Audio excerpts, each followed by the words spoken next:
안녕하십니까. 오늘 요한복음 마지막 말씀입니다. 요한복음을 통해서 예수님이 누구신가 배웠는데요. 이제 그럼 우리는 어떻게 살 것인가, 마지막 말씀을 통해서 삶의 방향을 잡을 수 있기를 기도합니다. 37절을 같이 읽겠습니다. 시작.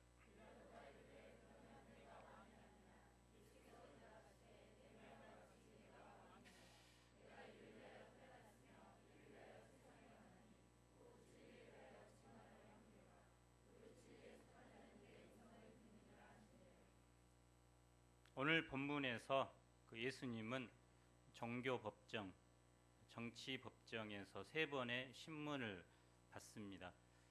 마찬가지로 사도 베드로도 비공식적으로 사람들로부터 3번의 신문을 받습니다. 신문을 받는 과정에서 예수님과 베드로의 태도가 너무나 대조적입니다. 베드로는 예수님을 모른다고 할 뿐만 아니라 자기는 예수님의 제자가 아니라고 정체성을 부인했습니다. 하지만 예수님은 자신이 이 땅에 왕으로 태어났고 진리를 증거하러 왔다고 분명하게 선포했습니다. 이 시간 우리도 이 예수님의 진리를 증언하러 이 땅에 오신 그 목적이 바로 우리의 삶의 목적이 될 수 있기를 기도합니다. 제1부 신문 받는 예수님과 베드로 1절로 27절입니다. 1절을 보십시오. 예수님은 제자들과 함께 기드론 시내 건너편으로 가셨습니다. 그곳에는 동산이 있었는데 예수님은 제자들과 함께 그곳에 들어가셨습니다. 이 동산은 겟세마네 동산으로 평소 예수님이 제자들과 함께 자주 가셨던 곳입니다. 물론 유다도 이 장소를 알고 있었습니다. 이때 가룟 유다가 로마 군대와 대제사장과 바리새인들에게서 얻은 아랫 사람들을 데리고 등과 횃불과 무기를 가지고 겟세마네 동산으로 오고 있었습니다. 4절을 함께 읽어보겠습니다. 시작.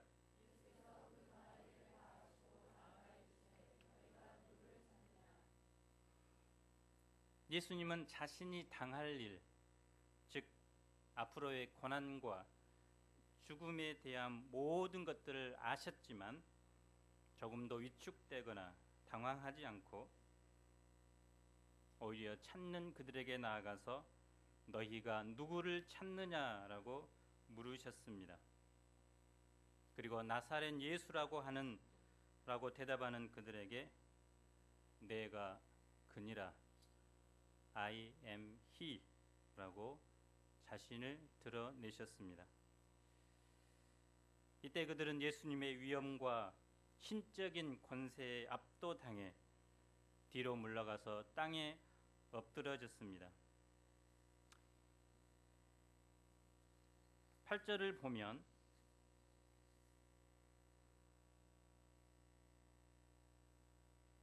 예수님은 체포당하는 그 순간에도 충무장한 로마 군대로부터 그 제자들의 생명을 보호하고자 하셨습니다. 그래서 자기는 체포당하더라도 그 제자들은 안전하기를 원했습니다. 그러면 이때 시몬 베드로는 이 위기의 순간에 무엇을 했습니까? 베드로는 갑자기 갖고 있던 칼을 빼어들고 휘둘렀습니다. 이때 베드로의 칼에 맞아 대제사장의 종 말고의 오른편 귀가 땅에 떨어졌습니다. 베드로의 칼솜씨가 너무 좋아서 겁만 주려고 귀만 살짝 벤 것인지 아니면 목을 치려다가 피하는 바람에 귀만 잘랐는지 알 수 없지만 다만 그는 예수님을 수제자로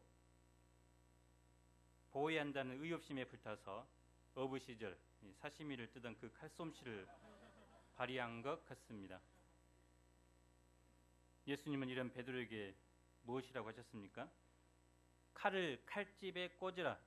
아버지께서 주신 잔을 내가 마시지 아니하겠느냐. 베드로가 칼을 사용하는 것은 남자답고 시온스럽게 보이지만 하나님께서 보실 때 하나님의 뜻을 거스른 것에 불과합니다. 자신의 감정과 혈기에 기초한 이런 베드로의 행동은 결코 하나님을 기쁘시게 할 수 없었습니다. 예수님은 아버지께서 주신 잔을 마시겠다고 하셨습니다. 잔은 하나님이 주시는 십자가 고난의 잔을 말합니다. 예수님은 하나님이 주신 십자가 죽음의 잔을 마심으로 하나님의 뜻을 이루고자 하신 것입니다. 그래서 예수님은 피할 수 있는 시간 또 장소가 있었음에도 불구하고 자발적으로 체포당하신 것입니다. 그런데 여기서 우리는 문제를 해결하는데 두 가지 방법이 있음을 배울 수 있습니다. 하나는 베드로처럼 칼을 사용하는 것이요. 또 다른 하나는 예수님과 같이 잔을 사용하는 것입니다. 칼을 쓰는 것이 혈과 육의 방법이라면 잔을 마시는 것은 하나님의 방법이요 영적인 방법입니다. 우리는 문제가 발생하면 베드로와 같이 칼을 쓰는 것이 문제가 빨리 해결되는 것 같아 칼로 모든 문제를 해결하고자 합니다. 그러나 칼을 쓰면 문제가 잘 해결되는 것 같지만 실상은 더욱 악화시키고 결국에는 칼로 망하게 됩니다. 예수님은 마태복음 26장 52절에서 칼을 가지는 자는 다 칼로 망하느니라라고 말씀하셨습니다. 이는 역사가 증명해 줍니다. 세계를 무력으로 제패한 징기스칸, 알렉산더, 나폴레옹, 히틀러 등 많은 영웅들이 칼을 들었다가 결국 칼로 망했습니다. 그래서 유명한 역사학자 아놀드 토인비는 자신의 저서 역사에 연구해서 무력을 사용한 나라는 예의 없이 망했지만 예수님이 사용하신 십자가의 온유의 법칙만이 승리하였다고 이야기했습니다. 그러므로 우리는 인간적인 감정과 혈기에 기초한 칼을 칼집에 꽂아야 합니다. 그리고 예수님과 같이 하나님께서 주시는 잔을 마셔야 합니다. 자신의 감정과 혈기를 내려놓고 겸손히 하나님의 뜻에 순종해야 합니다. 토레이 목사는 이렇게 말합니다. 권능은 하나님께 속한 것입니다. 우리가 그 권능을 받는 데에는 오직 한 가지 조건이 있습니다. 그것은 하나님 앞에 절대 순종하는 것입니다.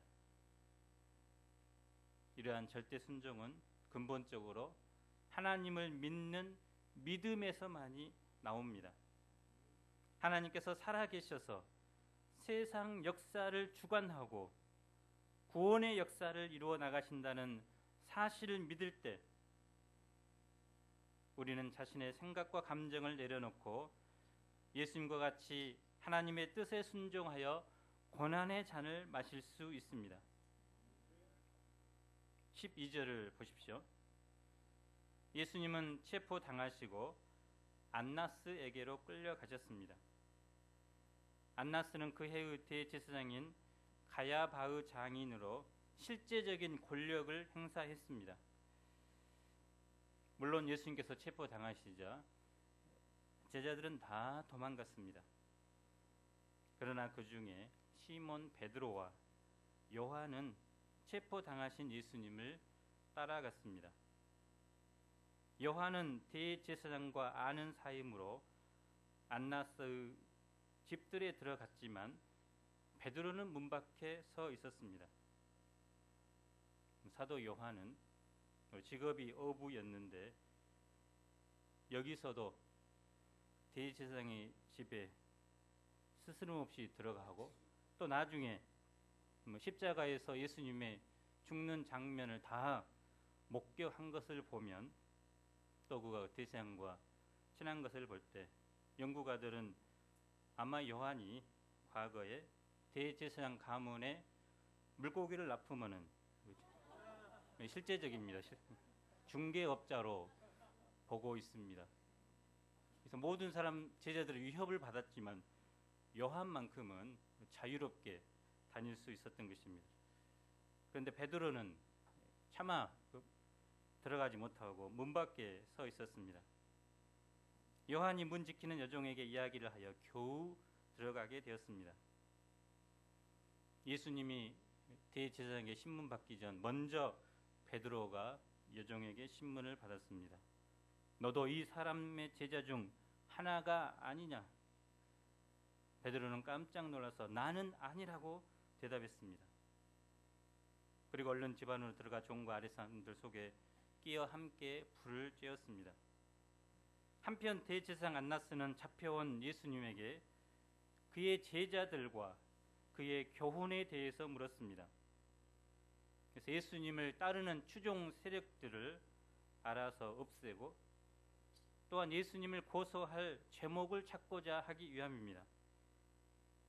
그러나 예수님은 이 질문에 대답할 필요가 없다고 당당하게 말씀하셨습니다. 왜냐하면 평소에 예수님은 은밀하게 아무것도 말하지 않고 모든 것을 드러내놓고 공개적으로 가르쳤기 때문입니다. 이는 곧 예수님의 가르침이 진리였기 때문입니다. 예수님의 말씀이 진리의 말씀이었기 때문에 아무것도 숨길 필요가 없었습니다. 안나스는 예수님을 결박한 채로 가야바에게 넘겼습니다. 그러면서 다시 시몬 베드로에게로 초점이 맞추어집니다.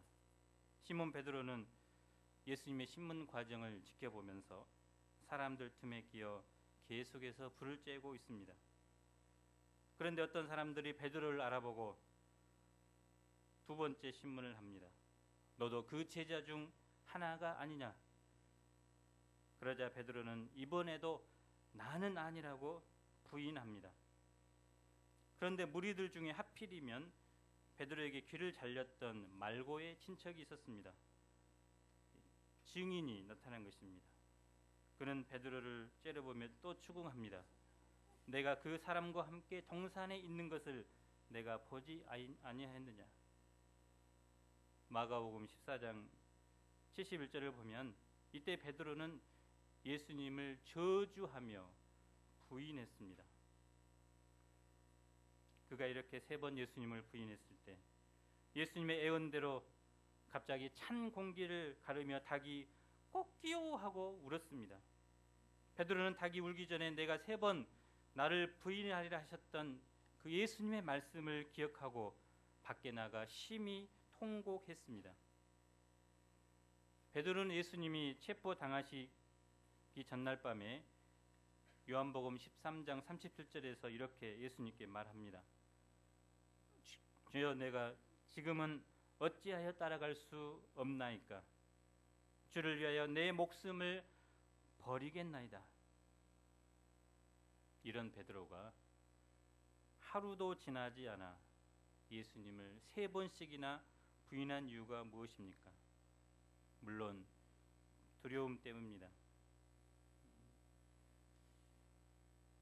목숨을 사랑하기 때문입니다.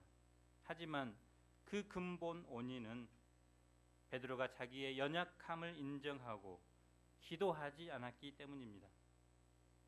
그는 인간적인 성실과 의리, 주님을 향한 충성심만 있다면 결코 부인하지 않을 것이라고 여겼습니다.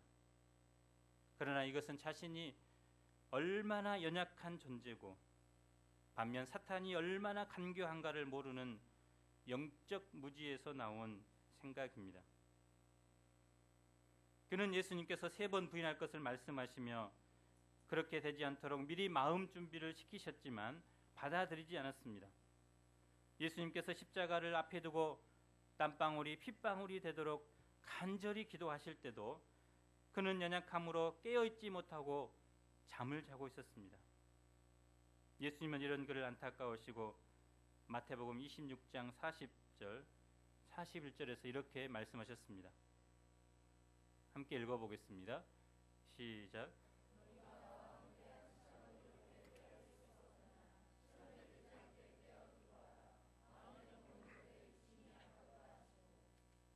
베드로는 절대로 예수님을 부인하는 마음이 없었습니다. 그러나 그가 기도하지 않을 때 사탄의 시험에 들어 예수님을 부인할 수밖에 없었습니다. 베드로가 이 뼈아픈 실패를 통해서 깨달은 것이 무엇일까요? 왜 사도 요한은 이 베드로의 부인 사건을 자세하게 기록하고 있는 것일까요? 후에 베드로는 자신의 연약함을 뼈저리게 깨달았을 뿐만 아니라 동시에 예수님의 뜨거운 사랑을 심령 깊이 영접하였습니다. 베드로는 예수님이 자기의 연약함을 지적하실 때 자기를 몰라준다고 생각하고 섭섭해했을 것입니다. 그러나 그는 실패를 통해서 예수님께서 자신을 얼마나 정확하게 알고 계시는가 깨달았습니다. 자기가 부인할 것도 아시면서도 변함없이 사랑하신 예수님을 생각할 때 뜨거운 회개의 눈물이 흘러나왔습니다. 예수님은 이 실패를 통해 베드로의 의와 교만을 철저히 깨시고 겸손히 주님을 의지하는 기도의 사람이 되도록 하셨습니다. 그리고 자신처럼 연약하고 부족한 영혼들을 깊이 이해하고 품고 섬기는 목자가 되도록 하셨습니다. 이후 사도행전에 보면 베드로는 기도하는 종이 됩니다. 기도의 종이 되어 성령 충만함을 받게 되고 과거 예수님을 3번씩이나 부인하던 그가 이제는 종교 지도자들을 향해서 산헤드린 공회에서도 담대하게 회개의 메시지를 선포하고 후에 로마까지 가서 복음을 전하다가 예수님처럼 십자가의 순교를 당하는 사도가 됩니다. 그리고 그는 인생을 마감하면서 후에 있을 성도들에게 이렇게 권면합니다. 베드로전서 4장 7절을 같이 읽어보겠습니다. 시작.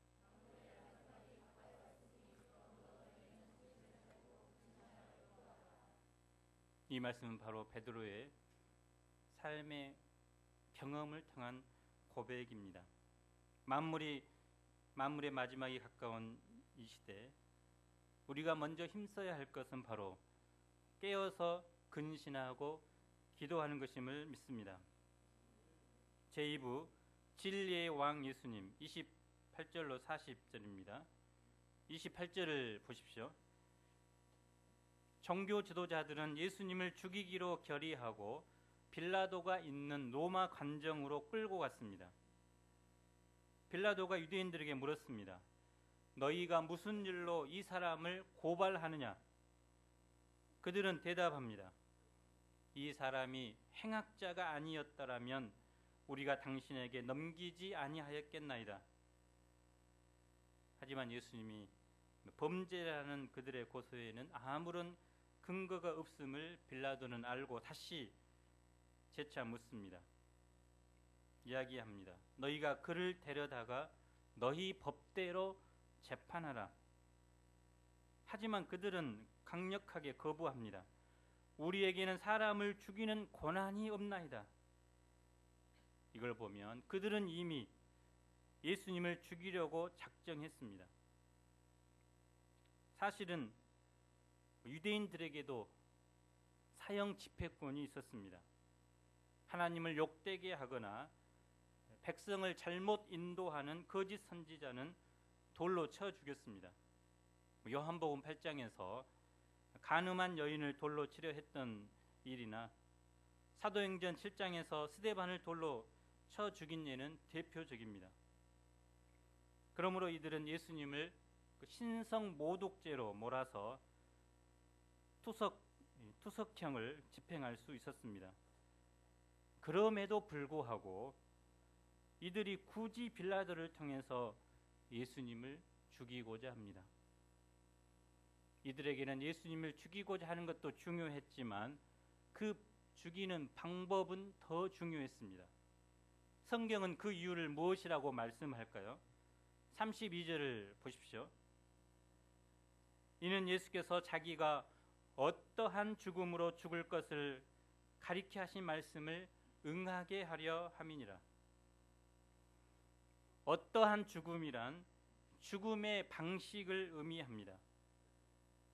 예수님은 자신이 어떻게 죽을 것인가, 이 죽음의 방식에 대해 이미 말씀하셨습니다. 요한복음 3장 14절을 보면 모세가 광야에서 뱀을 든 것 같이 인자도 들려야 하리니, 또 요한복음 12장 32, 33절을 한번 읽어보겠습니다. 시작.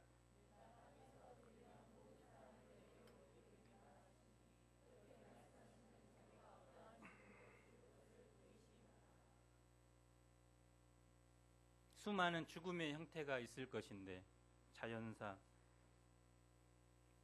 병에 걸려서, 때로는 자살, 때로는 유대인들이 했던 투석형. 그런데 예수님께서는 왜 하필이면 십자가에 달리셔야 했을까요?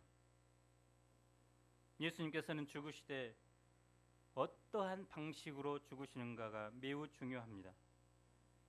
예수님을 죽이려고 하는 유대 종교 지도자들도 예수님을 죽이는 것도 중요했지만 그 방법이 중요했습니다. 그들은 돌로 치는 투석형이 아니라 십자가 처형 방식을 기대했습니다.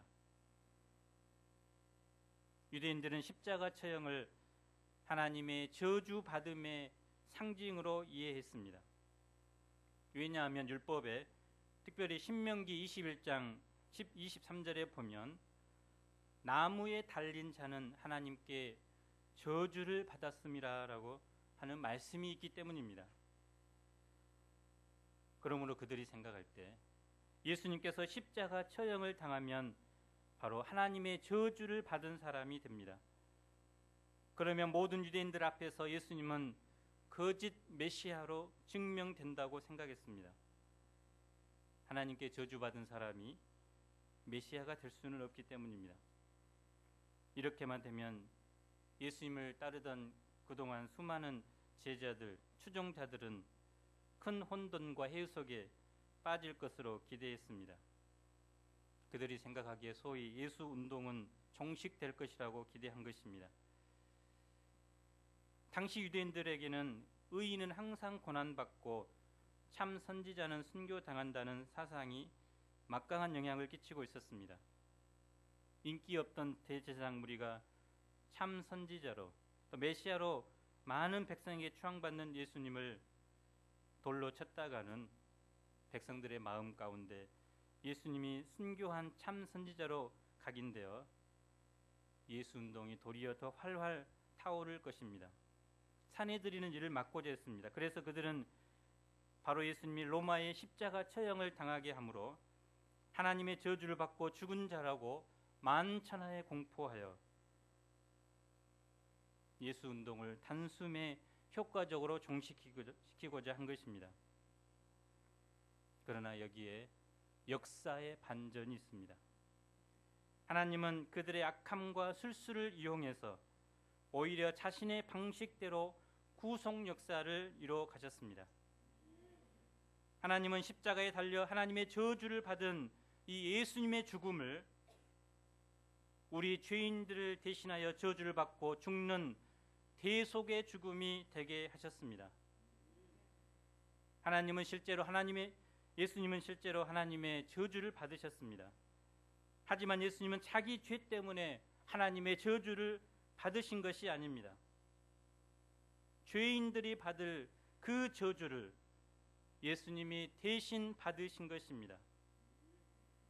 우리의 저주를 대신 받으심으로 우리를 저주에서 풀어주셨습니다. 그래서 사도 바울은 이렇게 감격적으로 증거합니다. 갈라디아서 3장 13절을 읽어보겠습니다. 시작.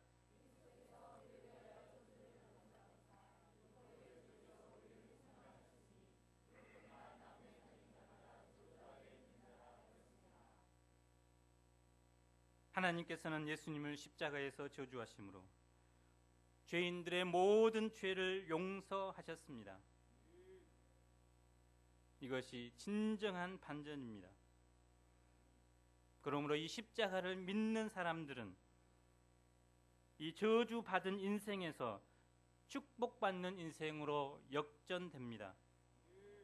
하나님과 원수된 사람에서 하나님의 사랑받는 자녀로 역전됩니다. 십자가의 예수님을 믿는 사람은 영원히 죽을 인생에서 영원히 살 인생으로 역전됩니다. 패배자의 인생에서 승리자의 인생으로 역전됩니다. 죄와 사탄의 포로에서 진리가 주는 참된 자유를 누리는 사람으로 역전됩니다. 하나님은 바로 우리를 반전 드라마의 주인공으로 부르셨습니다. 십자가에서 저주받으신 그 예수님을 통해서 우리가 죄와 죽음에서 해방되었습니다. 33절을 보십시오. 빌라도는 유대인들의 압력에 못 이겨 관정에 들어가 예수님을 신문합니다. 내가 유대인의 왕이냐? 빌라도의 신문에 대한 예수님의 증거가 무엇입니까? 첫째, 예수님의 나라는 세상에 속한 것이 아닙니다. 36절을 다 같이 읽어보겠습니다. 시작.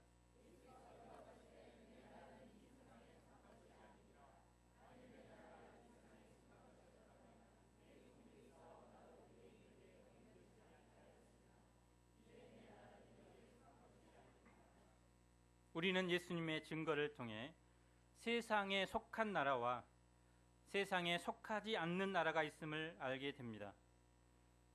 성 어거스틴은 하나님의 도성이란 책에서 이를 지상나라와 천상나라, 어둠의 나라와 빛의 나라로 표현했습니다. 세상 나라는 사탄이 지배하는 나라요, 세상 권력자들이 다스리는 나라입니다. 때문에 거짓과 부정부패와 권모술수와 폭력이 끊일 날이 없습니다. 사람들은 이러한 세상에서 정의사회를 구현하고 행복한 지상낙원을 만들려고 몸부림치지만 그럴수록 상처와 허무와 절망뿐입니다. 우리나라도 경제 발전을 대한민국이 건설될 때부터 지금까지 외쳤지만, 물론 우리가 잘 살게 되었지만 여전히 만족을 누리지 못합니다. 무엇보다 세상 나라는 온갖 질병과 자연재해와 죄로 고통이 많은 나라입니다. 결국 모든 것이 썩고 쇠하고 죽어 없어집니다. 그러나 반면 하나님의 나라는 어떠합니까? 이사야서 9장 6절 7절은 하나님 나라의 성격을 말해줍니다. 이 나라를 다스리는 분은 전능하신 하나님이십니다. 하나님은 평강의 왕이 되셔서 그의 백성들을 사랑과 평화로 다스리십니다. 공평과 정의로 다스리십니다. 그래서 이 나라에는 거짓이 없고 부정부패가 없습니다. 생명과 평화와 은혜와 진리가 차고 넘치게 됩니다. 이 나라는 해됨도 없고 상함도 없습니다. 그래서 어저께처럼 수많은 사람들이 전쟁의 공포로 또 위험으로 두려워할 필요도 없고, 또 이번 주 태풍 온다고 했는데 자연재해로 인해 고통당할 필요도 없습니다. 하나님의 나라는 세상 나라와 같이 망하지 아니하고 영원무궁합니다. 다니엘서 7장 14절은 이렇게 말씀합니다. 그 권세는 소멸되지 아니하는 영원한 권세요, 그의 나라는 멸망하지 아니할 것이니라. 이러한 하나님 나라는 칼로 건설된 나라가 아니라 예수님께서 십자가의 잔을 마심으로 건설하신 나라입니다. 이곳에 있는 우리 모두는 바로 이러한 하나님 나라의 시민으로 부름받은 행복한 사람들입니다. 우리는 이 영광을 현재 누리고 있습니다. 우리는 세상에 발을 붙이고 살고 있지만 이 세상에 속한 자들이 아닙니다. 우리의 진정한 시민권은 하나님 나라에 있습니다. 그러므로 하나님 나라의 시민으로서 세상 가치관을 따라 살아서는 안 되고 하나님 나라의 가치관과 진리의 말씀의 법도대로 우리는 살아야 합니다. 둘째, 예수님은 진리를 증언하러 오셨습니다. 37절을 다 함께 읽어보겠습니다. 시작.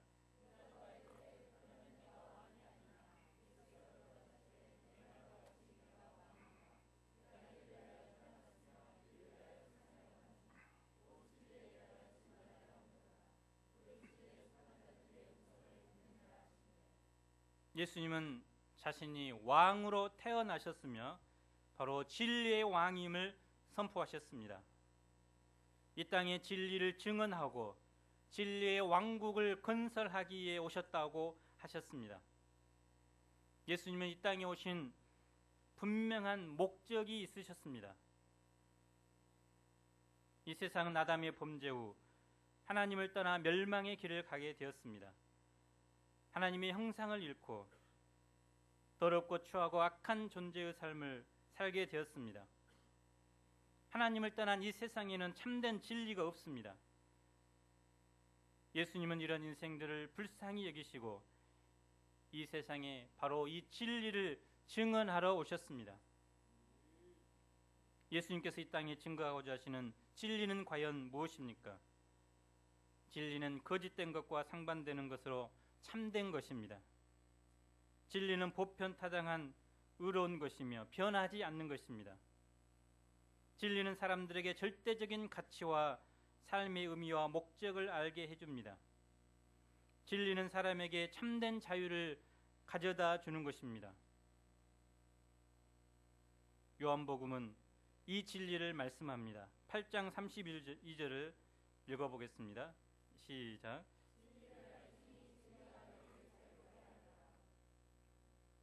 그리고 요한복음 14장 6절을 함께 읽어보겠습니다. 시작.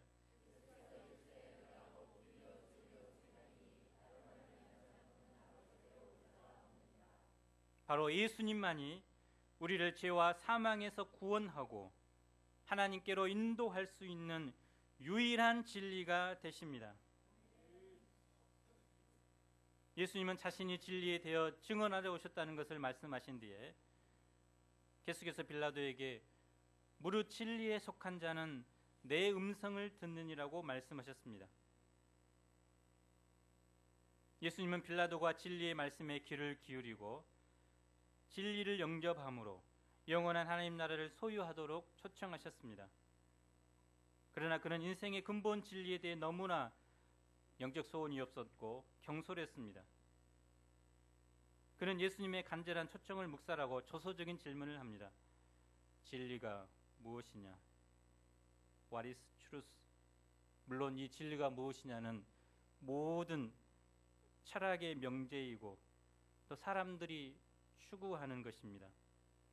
사람들은 진리가 무엇이냐 질문을 하지만 해답은 얻지 못합니다. 본문의 빌라도도 예수님에게 진리가 무엇이냐 질문하지만 그 답은 듣지 못합니다. 그러나 오늘날은 진리에 대해 이야기하면 진리는 무슨 얼어 죽을 진리냐, 진리가 밥 먹여주냐, 진리의 상아탑이라고 우리 대학이 불렀지만 요즘은 취업 양성소가 되었습니다. 진리보다는 취직 자리가 더 소중한 시대입니다. 그런데 예수님은 이런 시대에 우리를 어떤 사람들로 불렀을까요? 우리를 진리의 증거자로 부르셨습니다. 예수님이 이 땅에 오신 목적이 진리를 증언하러 오셨다면 바로 이제 우리의 생애 목적도 예수님처럼 진리를 증언하는 증거자들이 되어야 됩니다. 진리를 증거할 때 고난이 따를 것입니다. 사람들이 진리를 거부하기 때문입니다. 그러나 우리는 고난이 따르지만 끝까지 진리를 증거하는 삶을 살아야 합니다. 예수님은 진리 때문에 태어나셨고 진리 때문에 사셨고 이 진리 때문에 죽으셨습니다. 우리가 이 진리 되신 예수님, 또 진리 대신 하나님의 말씀을 새 학기에 진리가 없어 죽어가는 영혼들에게 증거할 수 있기를 기도합니다. 우리는 그동안 요한복음을 공부했습니다. 여러분에게 묻습니다. 진리는 무엇입니까? 요한복음에서 진리는 무엇입니까? 진리를 발견했다면 이제 그 진리를 따르는 삶을 살아야 합니다. 다음 주부터 새로운 학기가 시작됩니다. 우리가 요한복음을 통해 은혜를 받았다면 이제 참된 진리를 알지 못해 방황하는 영혼들에게 진리 대신 예수님을 증거할 수 있기를 간절히 기도합니다. 37절을 같이 읽겠습니다. 시작.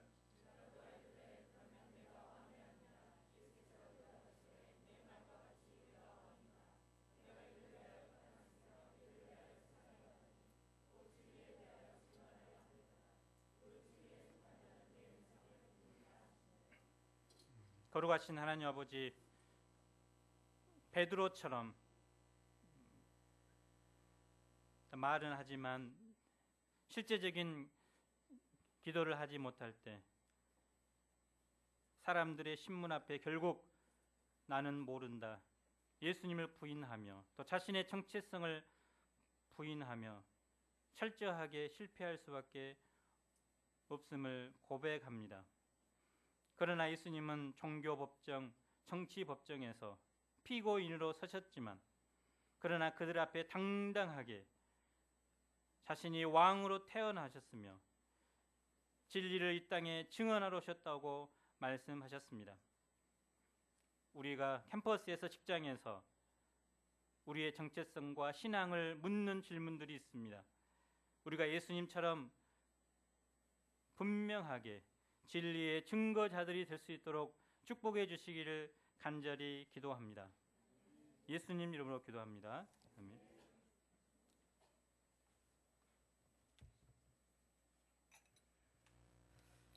모두 일어나셔서 찬송 276장을 부르시겠습니다.